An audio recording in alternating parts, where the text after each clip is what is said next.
Hello everyone. So today I'm going to talk about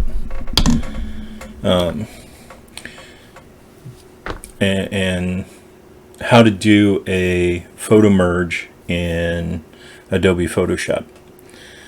Now, the reasons that you might want to do this is if you have a lens that can't get your entire scene, you can blend or stitch those images together to produce a final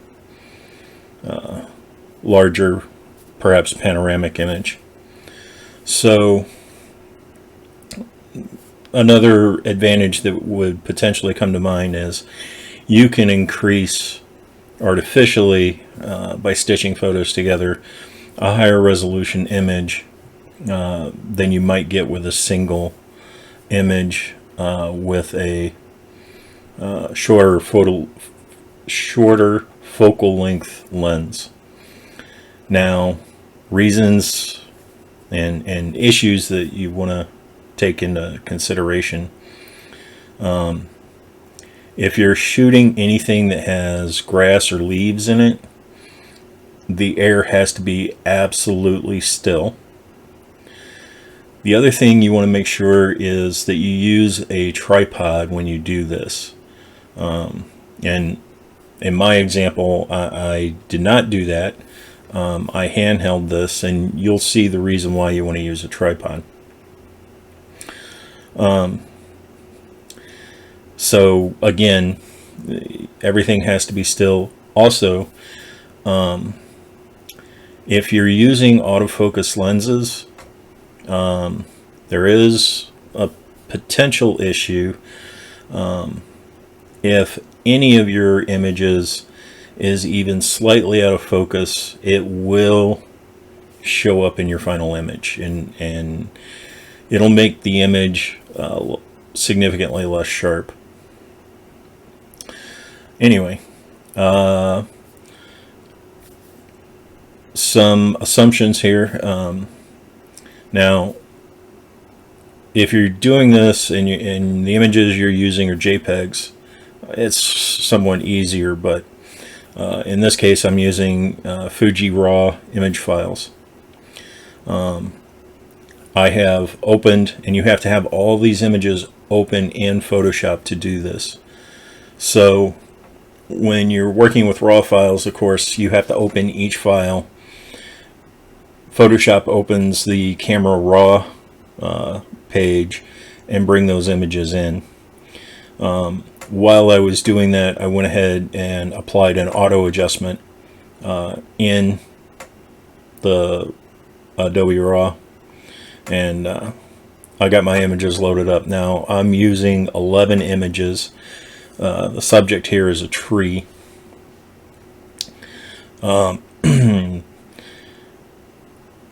There is another issue I'll bring up. Even if the air is perfectly still, you've got your tripod's level, and you're capturing this, be aware things like clouds, people, anything that is potentially moving from image to image can present a problem. Anyway, I'll go ahead and flip over so you can see this process. Now, this is the most simplest process, and I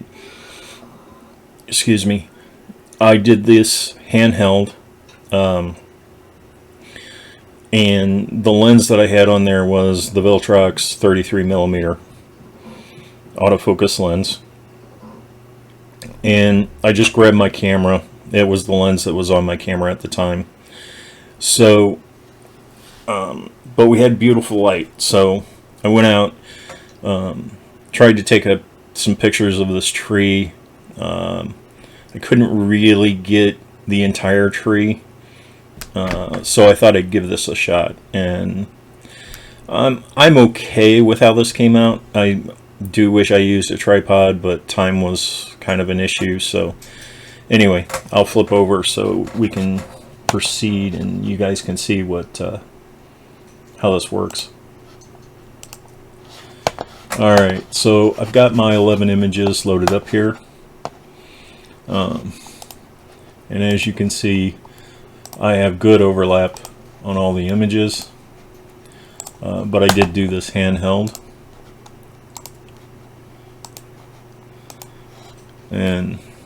But I have the entire tree in here. So to blend these images to create a single image, you go into File, Automate, and then Photo Merge. Now there's some options here. I'm just going to use the automatic, and then since I have all these open, I'm just going to click Add Open Files, and all of my raw images are now loaded.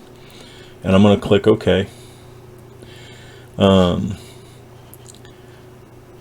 Of course, there's other options down here that you can use, and it sort of depends on what you're doing. But for this, I'm just going to do the most simplest tutorial here. So I've got all my images loaded into Photo Merge. I click OK, and it will go through one by one and stitch these photos together.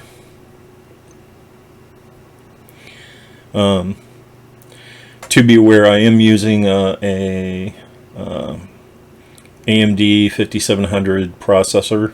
I have 32 gigs of RAM. So that's the power that's being applied to this. Depending on your computer, this could take a significantly longer time. But we'll let this run through.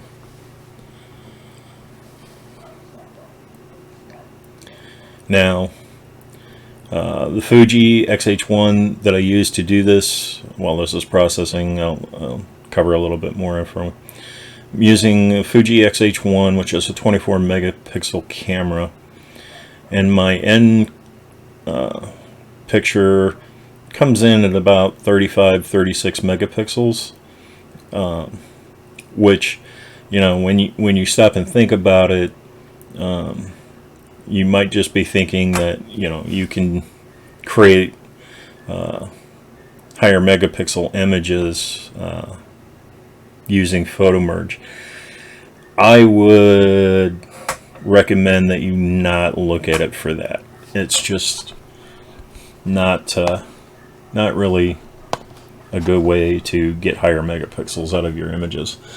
So the Photo Merge is finished, and as you can see, even, you know, doing handhold, I did a pretty good job, but you can see here that it not being level and hand holding this created these odd shapes. So I'm going to trim this down to make this look a little bit better here.